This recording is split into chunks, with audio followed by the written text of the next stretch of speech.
Hi everyone, welcome to note buddy dot in. So ഇന്ന് നമ്മൾ discuss ചെയ്യാൻ പോകുന്നത് എയ്ത്ത് സ്റ്റാൻഡേർഡിലെ താങ്ക് യു മാം എന്ന് പറഞ്ഞിട്ടുള്ള ഒരു ചാപ്റ്റർ ആണ്. ഇതൊരു സിമ്പിൾ ചാപ്റ്റർ ആണ്. അപ്പൊ നമുക്ക് പെട്ടെന്ന് തന്നെ പഠിച്ചു പോകാൻ പറ്റും. പിന്നെ ഈ ഒരു ചാപ്റ്ററിന്റെ എല്ലാ ആക്ടിവിറ്റീസും ക്വസ്റ്റ്യൻ ആൻസറും സമ്മറിയും നോട്ട് ബഡി ഡോട്ട് ഇൻ എന്ന് പറഞ്ഞിട്ടുള്ള വെബ്സൈറ്റിൽ അപ്ലോഡ് ചെയ്തിട്ടുണ്ട്. അപ്പോൾ എക്സാം ഒക്കെ ആവാനായതാണ്. അപ്പൊ അതൊക്കെ നോക്കി നന്നായിട്ട് പഠിക്കാം. നമുക്ക് ചാപ്റ്ററിലേക്ക് കടന്നാലോ? നമ്മളെ ചാപ്റ്റർ സ്റ്റാർട്ട് ചെയ്യുന്നത് ഏകദേശം ഒരു 11 മണിയായിട്ടുണ്ട് രാത്രി. ആ സമയം ഒരു വലിയൊരു സ്ത്രീ, ഒരു സ്ട്രോങ് ആയിട്ടുള്ള ഒരു വുമണ് നടക്കാണ്, ഒറ്റയ്ക്കാണ് നടക്കുന്നത്. അവരുടെ കയ്യിൽ എന്താണ്, ഒരു വലിയൊരു പേഴ്സ് ഉണ്ട്, അതിനൊരു ലോങ് സ്ട്രാപ്പ് ഒക്കെ ഉണ്ട്, കഴുത്തിലൂടെ ഇങ്ങനെ ഇടുന്ന ഒരു ബാഗ് ഉണ്ട്.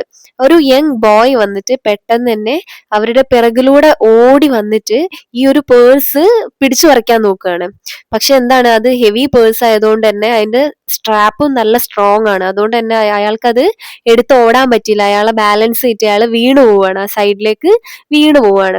അപ്പൊ ഈ വുമണ് നമ്മൾ വിചാരിക്കും പേടിച്ചിട്ടുണ്ടാവുന്നു, പക്ഷെ അവള് നോട്ട് സ്കെയർഡ് അറ്റ് ഓൾ. ഒരിക്കലും അവര് പേടിച്ചിട്ടേ ഇല്ല. പക്ഷെ എന്താണ്, അതിന് പകരം അവരെന്താണ്, പെട്ടെന്ന് തന്നെ അവന്റെ അടുത്തേക്ക് തിരിഞ്ഞിട്ട് ആ ബോയിന്റെ ഷർട്ടിൽ ഇങ്ങനെ ടൈറ്റ് ആയിട്ട് പിടിച്ച് അമർത്തിട്ട് ഇങ്ങനെ അവരെ പൊന്തിക്കുക ചെയ്തിട്ടുള്ളത്. എന്നിട്ട് അവളെ ഇങ്ങനെ കുലുക്കുക ചെയ്യുന്നത്. അവന്റെ ഓൾമോസ്റ്റ് അവന്റെ പല്ല് വരെ കുലുങ്ങുന്ന രീതിക്ക് അത്രയും എന്താണ്, സ്ട്രോങ് ആയിട്ടാണ് അവര് ആ ചെക്കനെ കുലുക്കിയിട്ടുള്ളതെന്നാണ് പറയുന്നത്.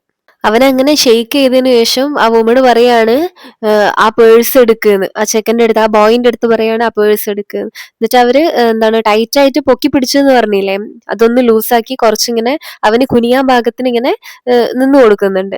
അങ്ങനെ അവൻ എന്ത് ചെയ്യാണ്, ആ പേഴ്സ് എടുത്ത് കൊടുക്കുകയാണ്. അങ്ങനെ അവരെ അടുത്ത് ചോദിക്കുകയാണ്, ആ ചെക്കന്റെ അടുത്ത് ചോദിക്കുകയാണ്, നിനക്ക് നാണമില്ലേന്ന് ചോദിക്കുകയാണ്. ആര്? ഈ സ്ത്രീ ചോദിക്കുകയാണ്. അപ്പൊ ആ ബോയ് ഇങ്ങനെ പേടിച്ച് വിറച്ച് എന്താണ് പറയുകയാണ്, യെസ് മാം, എനിക്ക് എന്തുണ്ട്, കുറവാവുന്നുണ്ട്, നാണാവുന്നുണ്ട് എന്ന് പറയാണ്. അയാളാണെങ്കിൽ ആകെ നിസ്സഹായ അവസ്ഥയിലും അതുപോലെ തന്നെ ഭയങ്കര ചമ്മലിലും ഒക്കെ ആണുള്ളത്. തട്ടിപ്പറിക്കാൻ നോക്കി, അതിട്ട് കിട്ടിയതും ഇല്ല. ആളാണെങ്കിൽ കയ്യോടെ പൊക്കുകയും ചെയ്തില്ലേ. വല്ലാത്തൊരു അവസ്ഥയായിരിക്കും അല്ലെ അയാളുടേത്. ഇതിനിടെ അതിലൂടെ പോകുന്ന ആൾക്കാർ അവിടെ നിൽക്കുകയും ചിലരിങ്ങനെ നോക്കുകയും ഒക്കെ ചെയ്യുന്നുണ്ട്. ആ ഒരു സമയത്ത് ഈ സ്ത്രീ ചോദിക്കുന്നുണ്ട്, ഞാൻ നിന്നെ വിട്ടാല് നീ ഓടിപ്പോകുമോ എന്ന് ചോദിക്കുന്നുണ്ട്. അന്നേരം അയാള് ഹോണസ്റ്റ് ആയിട്ട് തന്നെ ആ കുട്ടി എന്ത് പറയുന്നു, ഉത്തരം പറയുന്നു, യെസ് മാം, ഞാൻ ഓടിപ്പോകും. അപ്പൊ അവൾ എന്ത് ചെയ്യാണ്, അവനെ വിടാതിരിക്കാൻ തീരുമാനിക്കുകയാണ്. ആ സമയം അവര് ചോദിക്കുകയാണ്, എന്ത്, നിന്റെ ഫേസ് ഭയങ്കരമായിട്ട് ഡേർട്ടി ആയിട്ടുണ്ട്, ഇതൊന്ന് കഴുകാൻ പോവാണ് ഞാന്. ആ ഒരു സമയത്ത് അവരുടെ ഒരു ശബ്ദം എന്ന് പറഞ്ഞാൽ എന്താണ്, കുറച്ച് കർശനമാണേനും അതുപോലെ തന്നെ കുറച്ചെന്താണ്, ഒരു കെയറിങ്ങും രണ്ടും കൂടെ ഉള്ള ഒരു ടോണിലാണ് അവർ സംസാരിക്കുന്നത്. ആ സ്ത്രീ ആ ബോയിനെ എന്താണ്, പിടിച്ച് ഡ്രാഗ് ചെയ്യാന്നാ പറയുന്നത്, വലിച്ചിങ്ങനെ കൊണ്ടുപോവാണ്, എവിടേക്ക്, സ്വന്തം വീട്ടിലേക്ക് കൊണ്ടുപോവാണ്.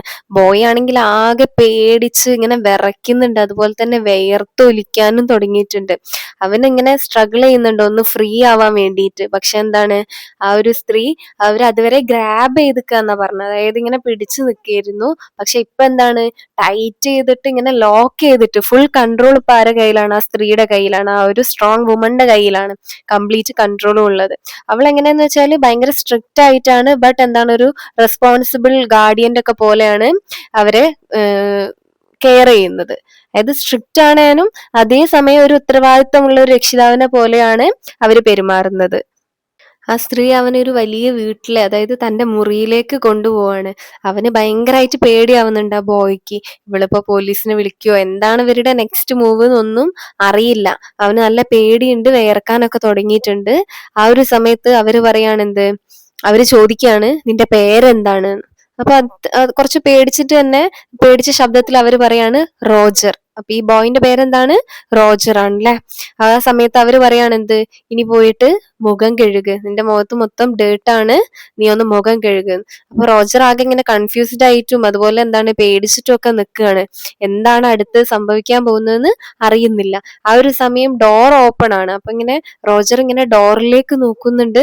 സെയിം ടൈമിൽ ആരെയും നോക്കുന്നുണ്ട്, ആ സ്ത്രീനെ നോക്കുന്നുണ്ട്. ആ സ്ത്രീന്റെ ആ ഒരു ലുക്കൊക്കെ കണ്ടിട്ട് അവൻ എന്താണ്, ഓടിപ്പോവാൻ തോന്നുന്നില്ല, പേടിച്ചിട്ട്. റോജറിന്റെ അടുത്ത് ആ സ്ത്രീ ചോദിക്കുന്നുണ്ട്, എന്തിനു വേണ്ടിയിട്ടാണ് നീ എന്റെ പേഴ്സ് തട്ടിപ്പറിക്കാൻ നോക്കിയത്. ആ സമയത്ത് ആദ്യം അവന് ഞാൻ തട്ടിപ്പറിക്കാൻ നോക്കിയതല്ല എന്നൊക്കെ പറയുന്നുണ്ടെങ്കിലും പിന്നീട് അവന് കൺഫ്യസ് ചെയ്യാണ്, എന്ത്, അവന് പൈസ വേണമായിരുന്നു, ഒരു ബ്ലൂ സ്യൂഡ് ഷൂസ് വാങ്ങാൻ വേണ്ടിയിട്ട്, ലെതറിന്റെ ഒക്കെ ഒരു ഷൂ ആണത്, അത് വാങ്ങിക്കാൻ വേണ്ടിയിട്ട് പൈസ വേണമായിരുന്നു. അപ്പൊ അവര് ചോദിക്കുന്നുണ്ട് വീട്ടിൽ ആരൊക്കെ ഉണ്ട് എന്ന് ചോദിക്കുന്ന സമയത്ത് വീട്ടിൽ ആരും ഇല്ല എന്ന് പറയുന്നുണ്ട്. അപ്പൊ കൂടുതൽ സംസാരമൊന്നും അവിടേക്ക് പോകുന്നില്ല. എന്നിട്ട് വുമൺ പറയാണ്, നിനക്ക് ഈ ഒരു പൈസ വേണമെന്നുണ്ടെങ്കിൽ നിനക്ക് സിമ്പിൾ ആയിട്ട് എന്റെ അടുത്ത് വന്ന് ചോദിച്ചാ പോരെ, നീ എന്തിനു വേണ്ടിയിട്ടാണ് ഈ ഒരു കട്ടെടുക്കാൻ വേണ്ടിയിട്ട് ശ്രമിച്ചതെന്ന് ചോദിക്കുകയാണ്. അങ്ങനെ അവള് പറയാണ് എന്ത്, വെള്ളം അല്പം തണുപ്പുണ്ടാവും, അതൊന്ന് വാമാവാന് വെയിറ്റ് ചെയ്യും, എന്നിട്ട് ഒരു ക്ലീൻ ടവലും കൊടുക്കണം. എന്തിനു വേണ്ടിയിട്ട്? ഫേസ് ഒക്കെ ഒന്ന് ക്ലീൻ ചെയ്യാൻ വേണ്ടിയിട്ട്. ആ ഒരു സമയമായപ്പോഴേക്കും എന്താണ്, അവളുടെ ശബ്ദവും പെരുമാറ്റവും ഒക്കെ ഒരു പാരന്റ്സിന്റെ ഒക്കെ പോലെ ഒരു മദർലി ടച്ച് ഒക്കെ വരുവാണ്. ഒരു കുറച്ചും കൂടെ ഒന്ന് പാവായിട്ട് വരികയാണ്. ഇതുവരെ ഭയങ്കരമായിട്ടുള്ള ഒരു സ്ട്രിക്റ്റ് ആയിട്ടുള്ള പേഴ്സൺ ആയിരുന്നു. ഇപ്പൊ എന്താണ്, കുറച്ചൊന്ന് ലൂസ് ആവുക ചെയ്യുന്നത് സ്ത്രീ. റോജർ നോക്കുന്ന സമയത്ത് ആ ഡോർ എപ്പോഴും ഓപ്പൺ ആണ്. ഒരു പെർഫെക്റ്റ് ചാൻസ് ആണ് എസ്കേപ്പ് ചെയ്യാൻ വേണ്ടിയിട്ട്, ഓടിപ്പോവാൻ വേണ്ടിയിട്ട്. പക്ഷെ അവൻ എന്ത് ചെയ്യുന്നില്ല, ഓടിപ്പോകുന്നില്ല. അവൻ എന്ത് വേണമായിരുന്നു, ആ ഒരു വുമന്റെ ആ ഒരു ട്രസ്റ്റ്, ആ ഒരു വിശ്വാസം അവന് വേണമായിരുന്നു. ആ വുമൺ എന്ത് ചെയ്യാണ്, അവിടെ ആ ഒരു ഡേ ബെഡിൽ ഇങ്ങനെ ഇരുന്ന് അവനോട് സംസാരിക്കുകയാണ്. അവളുടെ തന്നെ യൂത്ത്, അവളുടെ ചെറുപ്പകാലം. അവര് പറയാണ്, ഞാനും ഇതുപോലൊക്കെ ആയിരുന്നു പക്ഷേ എന്ന് പറയുന്നില്ല. അതായത് ഞാനും ഇതുപോലൊക്കെ ആയിരുന്നു, എന്നിട്ട് ഇങ്ങനെ ഉപദേശിക്കാൻ വരികയല്ല ചെയ്യുന്നത്. അവൾക്ക് ഉണ്ടായിട്ടുള്ള എക്സ്പീരിയൻസ് ഇങ്ങനെ പറയുന്നുണ്ട്, ഡീറ്റെയിൽ ആയിട്ട് പറയുന്നിട്ടില്ലേനു. ഓക്കെ, അവരുടെ ആ ഒരു വോയിസിൽ എന്താണ് ഒരു സിമ്പതിയും പിന്നെ അതുപോലെ തന്നെ എന്താണ് ഒരു എമ്പതിയും കാര്യങ്ങളും എല്ലാം ഉണ്ടായിരുന്നു. അവരുടെ എക്സ്പീരിയൻസിൽ കൂടെയാണ് അവര് സംസാരിക്കുന്നുണ്ടായിരുന്നത് റോജറിന്റെ അടുത്ത്. ആ സ്ത്രീ അവർക്ക് 2 പേർക്കുമുള്ള ഫുഡ് കുക്ക് ചെയ്യുന്നുണ്ട്. പിന്നെ അതുപോലെ തന്നെ ടേബിളൊക്കെ നീറ്റ് ആക്കിയിട്ട് കൊടുക്കുക, അതായത് ഫുഡ് കഴിക്കാൻ വേണ്ടിയിട്ട് ടേബിൾ പ്രിപ്പയർ ചെയ്യുന്നുണ്ട്. അതുപോലെ തന്നെ അവൾ ഒരിക്കലും അവനെ ഇങ്ങനെ നാണം കെടുത്തുന്ന, അതായത് മോശമാക്കുന്ന തരത്തിലുള്ള ഒരു ചോദ്യങ്ങളും ചോദിക്കുന്നില്ല. അവന്റെ വീട്ടുകാരെ പറ്റിയോ അല്ലെങ്കിൽ വീടിനെ പറ്റിയോ ഒന്നും ചോദിക്കുന്നില്ല. അവൾ അവന് എന്താണ് ഒരു കംഫർട്ടബിൾ സ്പേസ് ഒരുക്കി കൊടുക്കുന്നു. അതുപോലെ തന്നെ ഒരു റെസ്പെക്റ്റ് ഒക്കെ കൊടുക്കുന്നുണ്ട്. റോജർ ആണെങ്കിലോ അവൾക്ക് കാണാൻ പറ്റുന്ന രീതിയിൽ ഇരിക്കുന്നുണ്ട്. അതായത് ഓടിപ്പോകുന്നില്ല എന്ന് കാണിക്കാൻ വേണ്ടിയിട്ട് റോജർ എന്ത് ചെയ്യാണ്, ആ സ്ത്രീക്ക് കാണാൻ പറ്റുന്ന ഒരു സ്ഥലത്താണ് ഇരിക്കുന്നത്. അവന് ഓടിപ്പോകാനും എന്തില്ല, താല്പര്യമില്ല. അവൻ ഓടിപ്പോവാനും വിചാരിച്ചിട്ടും ഇല്ല. ഡിന്നർ കഴിച്ചു കഴിഞ്ഞിട്ട് ആ വുമണ് റോജറിന് ഒരു $10 എടുത്ത് കൊടുക്കുകയാണ്. അതുകൊണ്ട് അവൻ എന്ത് ചെയ്യാം, അവൻ ആ ഒരു ബ്ലൂ സ്യൂഡ് ഷൂ വാങ്ങിക്കാൻ പറ്റും.